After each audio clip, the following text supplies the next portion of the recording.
today.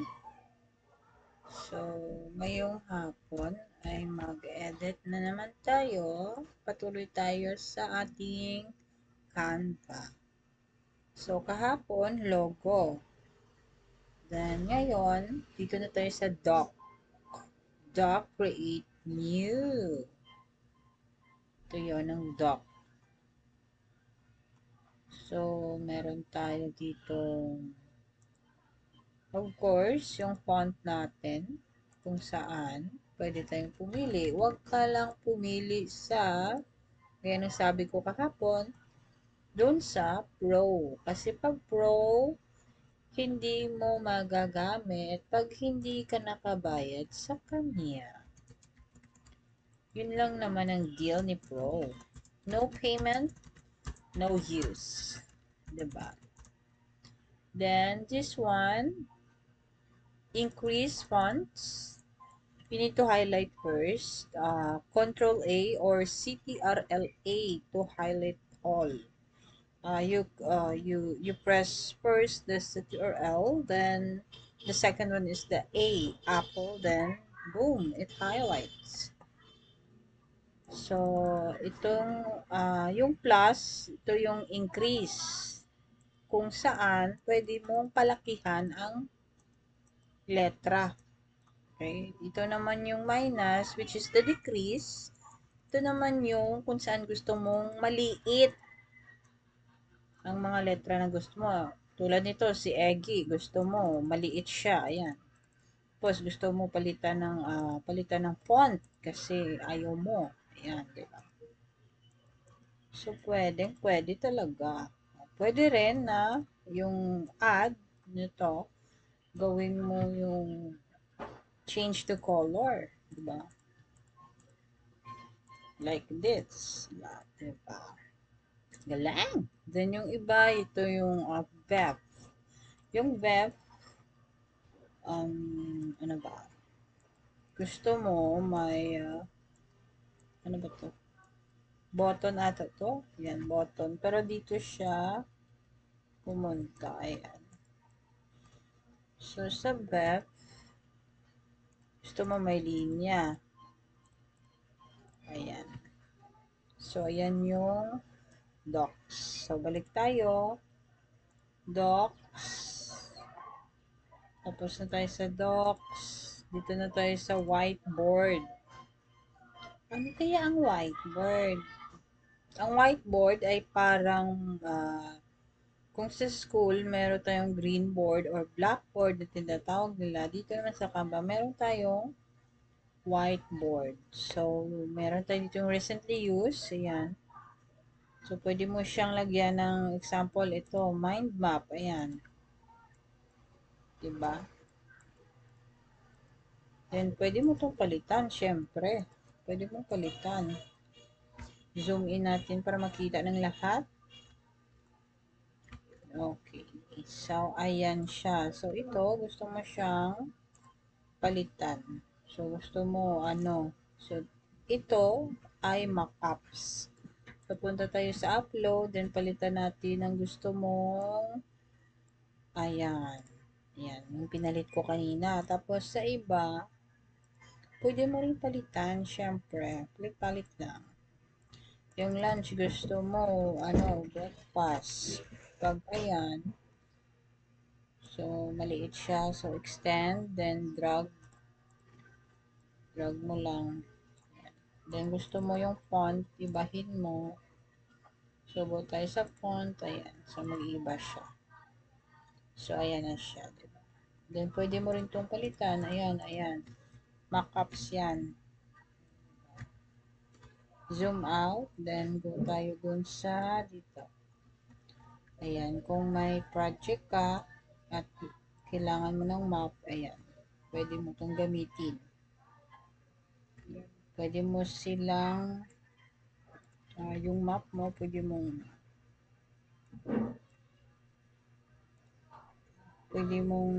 doblehin. So, ayan. So, para hindi mo madrag sa isa, ganyan, highlight mo na lang lahat. para ma-drag mo silang lahat. Kasi pag hindi mo sila hin-highlight, ang kalalabasan ay ganito. Magda-drag ka pa, isa-isa siyang madrag.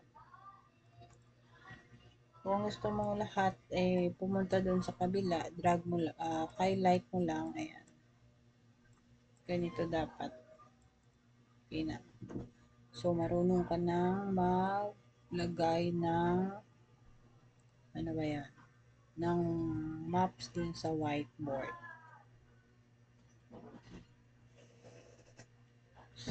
Vision board. So, meron din tayong mood board. Ayan, mood board. Ito yatang mood board. Then, ayan yung mood board. Ayan. Hindi ako familiar sa mga ganito kasi hindi ako nag-edit ng mga ganito eh. Ngayon lang dahil sa aking channel. Then, meron din tayong vision board.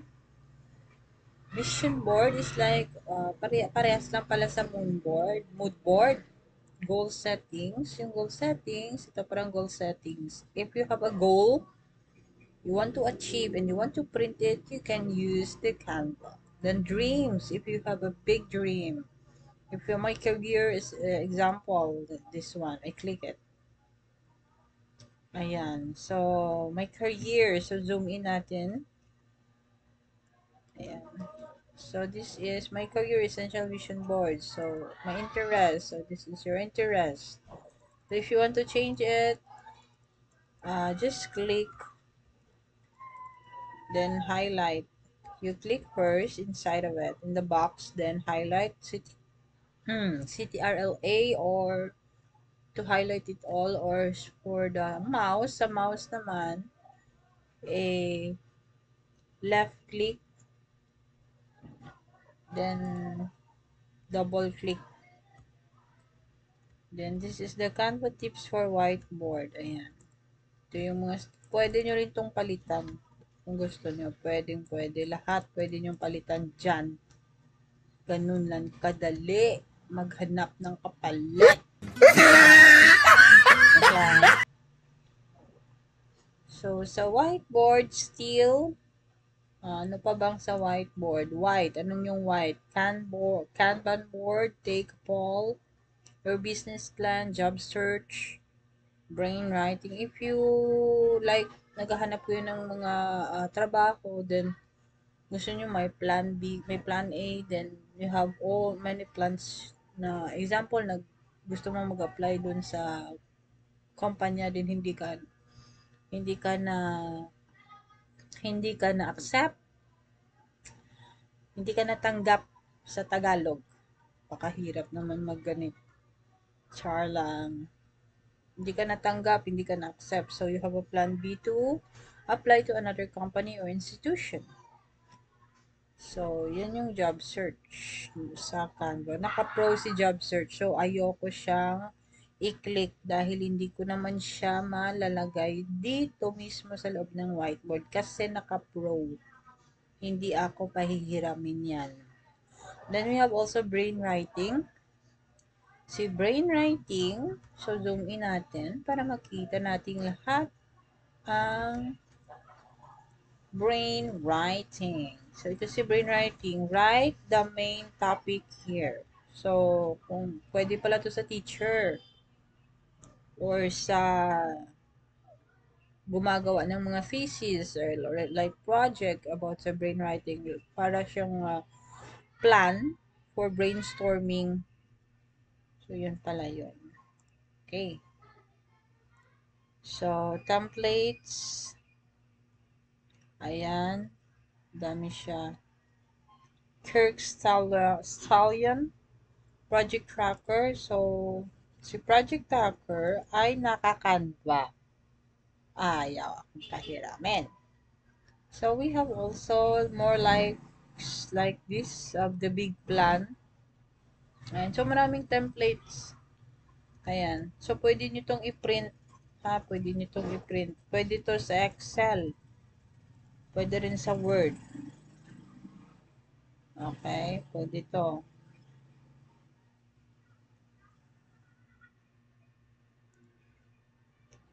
So, go back na tayo. Okay na tayo sa whiteboard. Then, go tayo sa presentation. May Canva.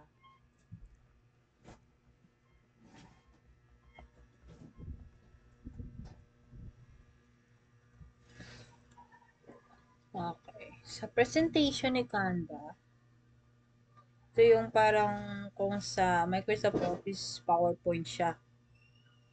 Kasi pag sa Gmail siya, yung PowerPoint is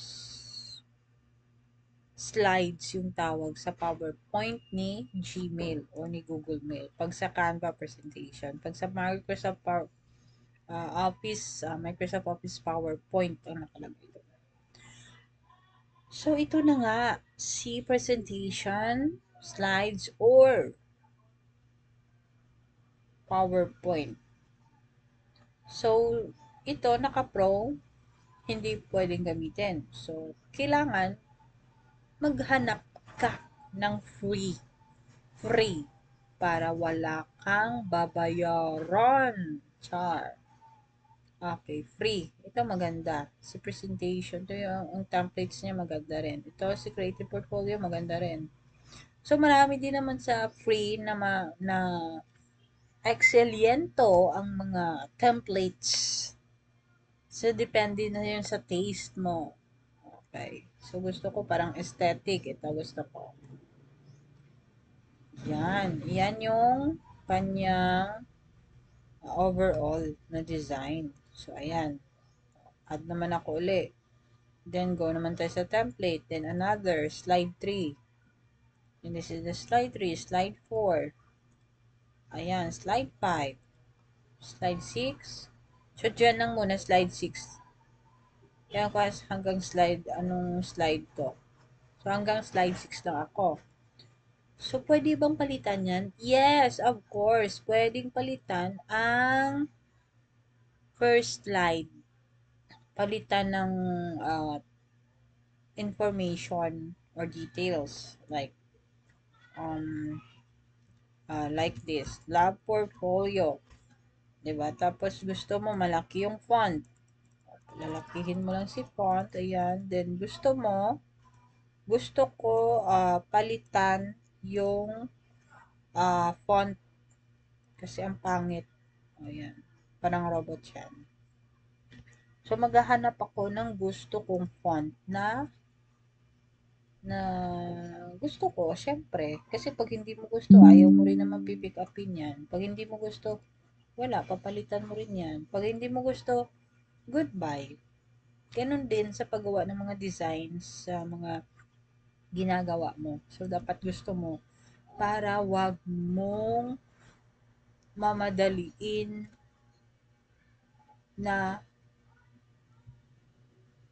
hiwalayan, ibilin or ano bang ibilin sa Tagalog? Parang itchapwera mo na lang. Pag hindi mo kasi gusto, itchapwera mo na. Maghanap ka ng bago na talagang gusto mo. Yun yun. Pro na lahat sa ilalim. So, ito. Maganda yan. Okay na yan. Tapos dito, pwede mo itong apalitan. Like, Angelina Lincoln. Lincoln dash brand new. Brand new style. So, ganyan lang yan. Pwede palitan, di ba? Pwede rin palitan yung design. Pwede. Pero ako, ayoko ng palitan. Pwede palitan, upload. Go ka lang sa upload. First, you need to go to the Google. Yeah, Google. You need to go to Google. Then, search what you want. Then, after searching, you need to go to images. Then, save the image that you want to. Like this, sa background. Ayan. Sa background natin, palitan natin this one. Yan siya, no? Save image, then go to the downloads. Lagyan mo ng 1. Then, after that, go to Canva, then upload. Then, select mo to. Ano yan? After selecting that, you need to go to upload, and tapos na siya mag-loading, click mo lang, then, boom, ayan na siya. Ganun lang kadali yan. Di ba? Then, pwede mo rin tong palitan ng color kung gusto mo. Depende sa'yo. Then, ganito rin sa iba. Kung gusto mong palitan, you can do it. Pwede mo palitan lahat yan. Okay? So, marunong ka ng gumamit ng presentation doon sa dito sa Canva. So, ito yung templates. We have also layouts. So, ngayon ko lang na-open yung mga tools at mga ibang putahe ni Canva. So guys, don't forget to subscribe to my channel and please like and share para naman baka makatulong tayo sa iba na gustong matuto ng Canva. Tagal mag-loading ah. Minsan naiinis ako pag ganito katagal. Naka-pro ata lahat. Ay, naka-pro lahat ng layouts. So, X tayo dyan. Sa styles, color palettes. Palettes ba or palette? Just comment the correct pronunciation of the word palettes or palette. So, sa templates, so nandun na lahat. Kasi sa layouts, naka-pro siya. So, ayaw niya akong pahiramin. Diwag. Dito sa templates, maraming free na maganda din. Magaganda, excelliento, perfecto, like here. Wow! Okay, so ayan siya. Gumamit ng presentation, mag-save. So, of course, you need to go to share. Then, may makikita ka dyan, people with access, kung gusto mo na i-access dun sa ka-teammates mo or whatever. Then, anyone with the link, of course, you can do it. But for me, dito ako lagi sa download. So, meron tayo ditong present, public view link, print with Canva. You can also print with Canva, but I don't prefer that to myself because I print outside of the Canva. Then we have also present and record, website, Microsoft Office PowerPoint. Then we have download selection, Google Drive, Dropbox, Microsoft Drive, Box, social media in Canva. You can have the LinkedIn page, Instagram, and many others. Wow! So we have in TikTok, Twitter, Pinterest, Schedule, Tumblr, messaging. We have also WhatsApp, iMessage, Activity, Mailchimp, Snapchat, Slack, email, and Facebook Messenger. So we have the design, Hygiene Flipbooks, simple booklet flip. So let's see kung ano ito. So mamaya na yan. So yan, yun lang Then mag-present. So let's see. So, ganito mag-present. So, yan lang. Click lang. It's just like a normal PowerPoint presentation.